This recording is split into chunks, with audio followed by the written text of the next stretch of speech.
Hello दोस्तों, वापस से एक और न्यू वीडियो में सभी का दिल से स्वागत करता हूँ। हर एक बार की तरह आज एक बार फिर से मैं लव स्टोरी लेके आया हूँ, जिसे आप लास्ट तक सुनिएगा, ऐसी मेरी रिक्वेस्ट है।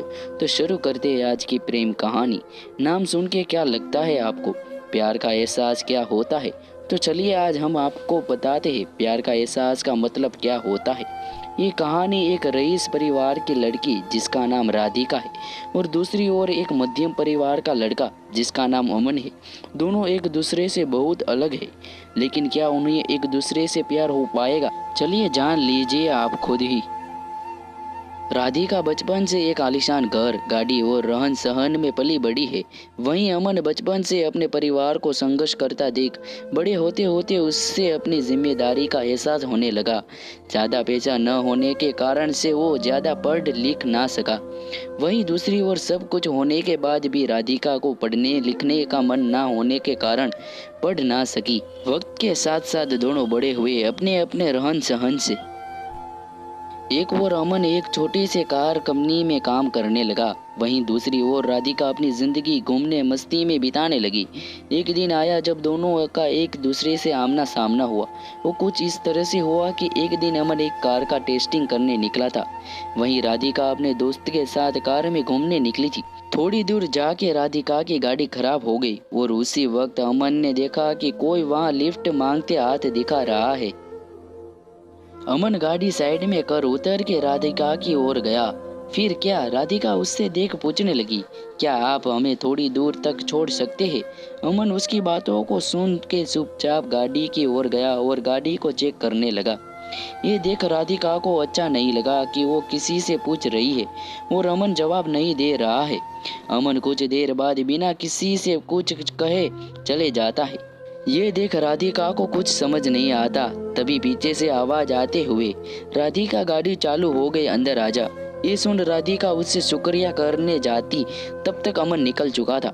राधिका फिर से गाड़ी में बैठ चली गई। एक दिन आया जब राधिका का जन्मदिन था। वो हर साल की तरह अपने परिवार के साथ मंदिर गई। वहां उसने अमन को फिर से देखा। वो देखते ही अमन के पास गई, उससे उस दिन के लिए शुक्रिया कहने। ये सुन अमन ने उससे देख मुस्कुरा दिया। ये देख राधिका ने अमन से पूछा, क्या तुम बोल नहीं सकते? उस दिन भी मैंने कुछ पूछा था, तभी कुछ नहीं बोले। आज भी जब मैं खुद आई तुम्हारे पास तुम्हें शुक्रिया कहने, तो आज भी बस मुस्कुरा दिया और कुछ नहीं कहा। फिर अमन ने कहा कि मुझे देर हो रही थी, लेकिन मैंने वहां तुम्हें देखा कि तुम लिफ्ट मांग रहे थे, इसलिए मैंने गाड़ी रोक के तुम्हारी गाड़ी ठीक करने चले आया। फिर दोनों के बीच बातें चलने लगी। फिर अमन को देर हो रही थी, तो अमन ने कहा कि अब मुझे जाना होगा, मुझे ऑफिस के लिए लेट हो रहा है। जाते जाते अमन ने उससे दोस्ती की हाथ बढ़ाया, कहा कि क्या हम दोस्त बन सकते हैं? ये सुन राधिका ने कहा, मुझसे दोस्ती? मैं हर किसी से दोस्ती नहीं करती। ये सुन अमन ने हंसते हुए कहा, चलो ठीक है, कोई नहीं, वक्त बताइएगा कि दोस्ती करते हो या नहीं आप। ये बोल के वो चल दिया और वहां राधिका भी अपने घर की ओर निकल पड़ी। कुछ दिनों बाद राधिका और अमन एक मॉल में मिलते हैं। अमन देख राधिका से पूछा, तुम यहाँ कैसे? राधिका देखते हुए, बस यूं ही घूमने के लिए आई हूँ, तुम्हारा आज ऑफिस नहीं है जो यहाँ आए हुए हो? अमन ने कहा, आज बस जल्दी काम खत्म हो गया था, सोचा थोड़ा घूम लूं। फिर दोनों एक कैफे में गए और बातें करने लगे। राधिका ने अमन से कहा, अपने बारे में बताओगे कुछ? अमन हंसते हुए कहने लगा, मैं क्या बताऊँ अपने बारे में, मेरा तो बस एक सादा जिंदगी है, जहाँ रोज सुबह ऑफिस जाता हूँ और शाम को घर जाके घर का कुछ काम कर लेता हूँ, बस फिर खा के सो जाना, फिर वहीं सुबह फिर से।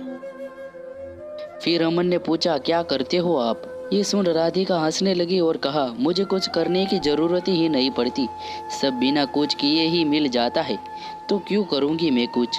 फिर अमन ने कहा, अच्छा है, फिर हम बहुत अलग हुए। ये सुन राधिका ने कहा, हाँ अलग हुए तो फिर भी तुम्हारे साथ बैठी हूँ यहाँ। फिर अमन ने कहा, बैठी हूँ मतलब? हम अलग तो है, तो सिर्फ रहन सहन से, बाकी हम दोनों एक ही है। अगर तुम दिल से किसी के बारे में सोचोगे तो तुम्हें कोई अलग नजर नहीं आएगा। ये सुन राधिका ने कहा, ये दिल कुछ नहीं होता है। अमन सुन के मुस्कुराने लगा और कहा, ठीक है, जैसा तुम बोलो। फिर हर कुछ दिनों में दोनों मिलते रहते, बातें करते और अपने घर चले जाते। धीरे धीरे दोनों में बातें बढ़ने लगी और दोनों रोज मिलने लगे। अमन ऑफिस से निकल के मॉल चले जाता और वहाँ राधिका उसका इंतजार करती रहती। फिर एक दिन राधिका ने कहा कि मुझे एक पूरा दिन तुम्हारे साथ रहना है, देखना है कि क्या करते हो तुम पूरा दिन। फिर एक दिन अमन का छुट्टी था ऑफिस का, तो वहाँ उसने राधिका को मिलने के लिए बुला लिया। फिर अमन हमेशा की तरह पहले मंदिर गया, फिर वहां से आने के बाद मैदान गया जहां छोटे छोटे बच्चे खेल रहे थे। वहां अमन उनके साथ खेलने लगा। फिर कुछ देर बाद अमन वहां से आश्रम गया जहां वो हमेशा लोगों को खाना खिलाता, उनका कुछ देर देखभाल करता, फिर चले जाता। फिर वहां से निकलने के बाद अपने घर आया और अपने माँ को मिठा के घर का बचा हुआ काम खत्म किया। फिर रात हो गई और उसने राधिका को घर छोड़ आया और कहा, ये रहता है मेरा छुट्टी का दिन और यही है मेरी आम जिंदगी, जहाँ जितना हो पाता है उतना मैं करने की कोशिश करता हूँ। ये सुन राधिका बिना कुछ कहे चली गई और पूरी रात सोचते रही कि ऐसे भी लोग होते हैं जो अपना छोड़ दूसरे के बारे में इतना सोचते हैं, और एक मैं ही हूँ जो आज तक अपने माँ बाप की मदद तो दूर, आज तक पूछा भी नहीं कि वो कैसे है, वो करते क्या है। ये सब सोच राधिका भावुक हो गई और अपने माँ बाप के पास चली गई। उसने देखा कि माँ उसकी काम कर रही होती है। जैसे ही वो माँ पुकारती है, माँ वहाँ से, क्या हुआ, कुछ चाहिए तुम्हें, बोलो। ये सुन राधिका और भावुक हो गई और माँ को कहते हुए, नहीं कुछ नहीं, बस यूं ही आई थी, और वहां से चली गई। बस वो एक पल था जब राधिका को एहसास हुआ कि सच में दिल से सोचने वाले लोग होते हैं। फिर क्या मानो राधिका की दुनिया ही बदल गई।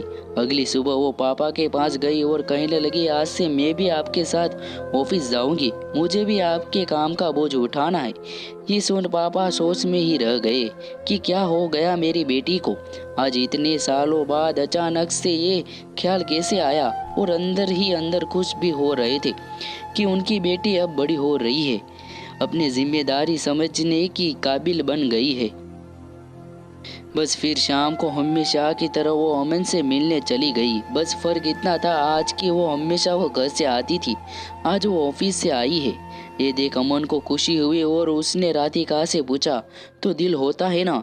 ये सुन राधिका हंसने लगी और उससे माफी मांगते हुए उसने फिर से शुक्रिया कहा कि उसकी वजह से आज वो अपने पापा को पहचान पाई कि उसकी जिंदगी क्या थी और किससे समझ बैठी थी। तो अब आगे क्या बताऊँ आपको, आगे का तो समझ आ गया होगा क्या हुआ रहेगा।